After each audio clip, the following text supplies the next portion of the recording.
Dragon Balls right here! Yeah!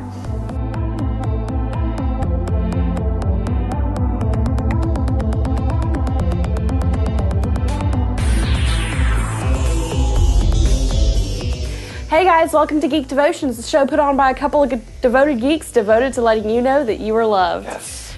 Oh, So excited about this week. It was great. Christmas was awesome. We loved it. I had Dragon Balls. He has all the Dragon I've Balls. collected all 7 Dragon Balls. The wish shall be mine!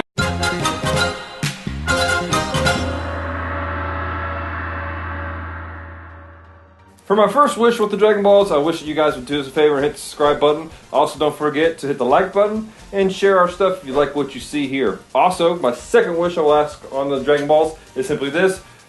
Follow our social media. We're on Instagram, Facebook. Follow us and have conversations with us because we really like that. Yes, we do. We love conversation. We love talking to you and hearing what you think about our stuff. Yes. So, okay, well, are we ready to introduce our special guest? I think so. Who is our special guest, Celeste?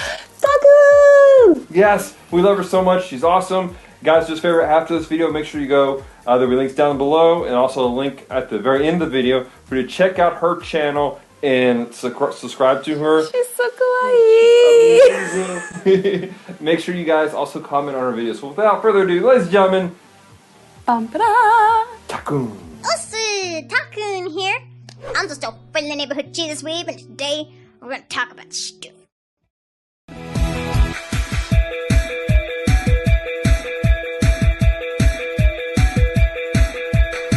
Alright, so we're going to talk about Christianity and pop culture. Can they get along? We will find out. So, just a heads up. I've only been Christian for 4 years. I'm kind of still a baby, so I'm just learning as I go, but this is what I've learned has worked for me in order to safely enjoy pop culture but not be tempted by it and overwhelmed by it and still have a strong relationship with God and all this other stuff.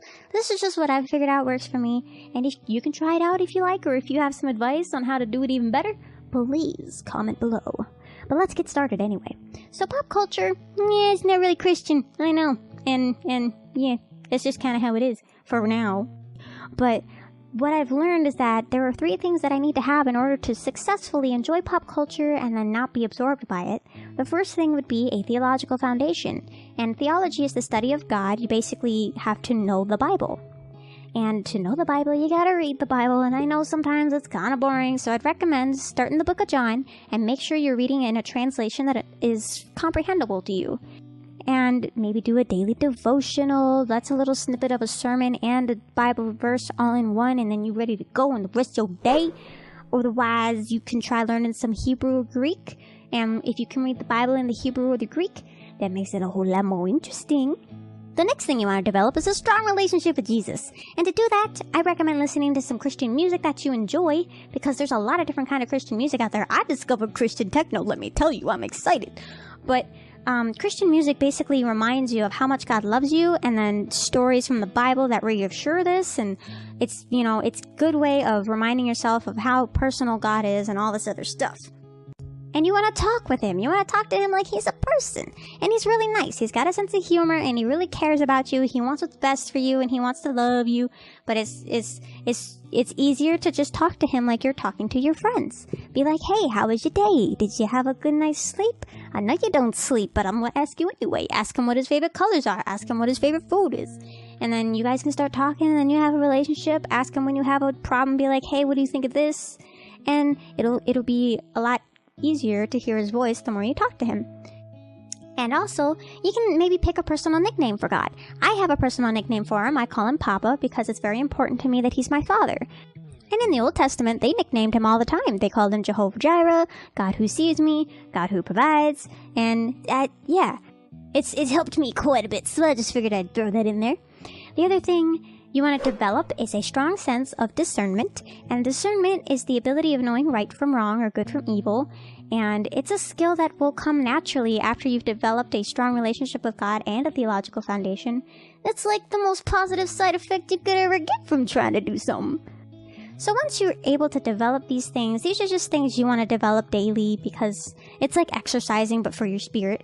And once you've developed these, you can start to see in pop culture where there's good and where there's evil. And when you start to watch pop culture, you need to start thinking maybe, hey, how much evil is in this? Because if there's a little bit of evil, that means there's a lot of room for God. If there's a lot of evil, there's probably not a lot of room for God. So it's just something to keep in mind, and that way you don't get overwhelmed by pop culture, because it can be quite overwhelming. The one example I have is with The Flash and the Arrow. I don't know if you've seen any of the shows. I'm going to try not to spoil it for you. So basically, The Flash, there's a whole lot of good and just minimal amounts of evil. There's not a lot of killing, not a lot of gore, and not a lot of swearing or anything immoral. So it's got a whole lot of freaking room for good, and I like it. And it's a really cool show, and it's really fun to watch. And The Arrow, on the other hand, the main character is kind of mentally unstable, just because I know that he berates himself mentally all the time, which isn't healthy. And then he has a lot of darkness in him, which he, kind of relies on in order to defeat his enemies. The enemies are very satanic, and there's a whole lot of black magic that starts happening at the end of the show, and I am just so confused as to how that got in, because I don't understand how that just fits into the show. But it's in there, so... It's just for me, that's just one observation that I've noticed in the two. And this is just something you'll be able to do the more you practice doing this. And it's just practice. I mean, it's kind of hard at first, but you'll get the hang of it. Now, once you're able to successfully go into pop culture and come out standing, you'll be able to speak to people about the pop culture, but in a way that's a lot more in-depth and a lot more personal, because you'll be able to say, hey, I totally relate to this character right now, because that's exactly where I am with my relationship with God or whatever else, and it's just so much more fun. I call this knowing the lore, because if you know the Bible, you know Jesus, and you have a strong sense of discernment, you know a whole lot more than most people do when they watch the show. So you over here, you got yourself an inside joke. I mean, you know what's going on, and they are over here, they don't understand it, but you know what's happening. So it makes it so much more interesting and more fun to watch and enjoy and interact with pop culture. It makes it also a lot easier to keep from being overwhelmed by it. And I don't know about you, but I've been finding a whole lot of Christian, mainstream pop culture hipster people over here, for Jesus. And I'm like, where have you been all my life? There's J.R. Swab and Spazzy McGee. They're gaming streamers on Twitch. There's The Bible Project, who's another animation studio who's actually doing kind of what I do with animation and Christian stuff. There's Geek Devotions. They make vlogs and they make really cool videos. They dress up as Batman. I can't even right now. And then there's people like Scott Bales, who's over here doing cosplay, costume stuff for Christ, for Jesus. It's just what is happening? But I love it, and it's really cool. So why don't you tell me below? Comment below with what you think is a kind of pop culture thing and what you've been seeing in it that's related to God or Jesus or the Bible or whatever else. And I just think this is really exciting, and I'm really excited about it. So if you need someone to talk to about this, I'd recommend talking to Geek Devotions, because they're adults and they have more experience, I think, than I do, and they probably understand a lot more than I do. So I would recommend, if you have any questions about this whole thing, go talk to them, because they seem to have it handled. So, or if you want to talk to me, I'm over here too.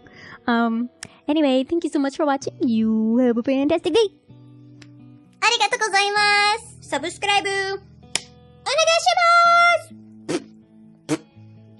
下記のコメント、そして、イエスと私好きよ。またね。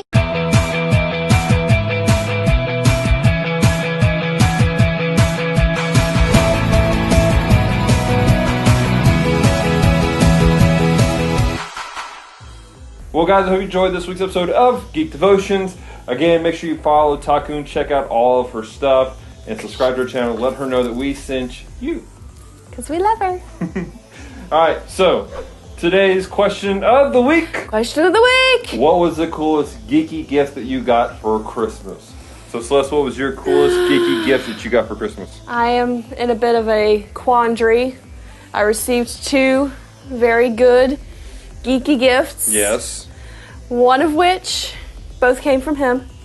One of which is this really nice frame with this picture of Wonder Woman, and the stamps, the special edition stamps Yes. that they just released, and it has all 4 of the prints of these special stamps.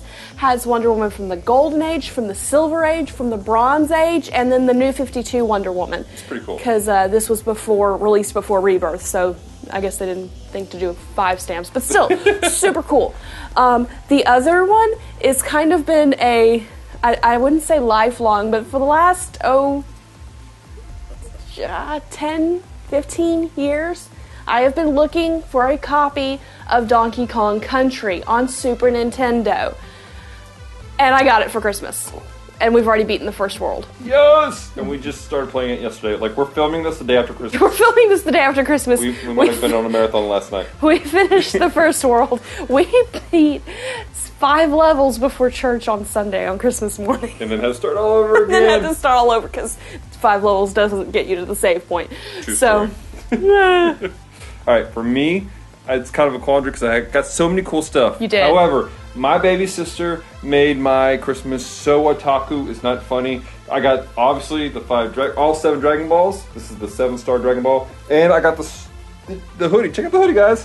It's like, it's Kami-san, alright? So, it's pretty cool. So, it's a toss-up. I feel like it's sort of a 2-in-1 gift. yes, I feel like they went together. So I'm going to go with the Dragon Balls and this right here. So that was my cool. What's yours? Leave comments down below. Let us know what your cool, geeky Christmas gift was. We're super excited to hear about it. And yeah, that's about it. So don't forget to hit the subscribe button, hit the like button, and share our videos, guys. And we will see you next week on Geek Devotions. Peace and love, guys. Faith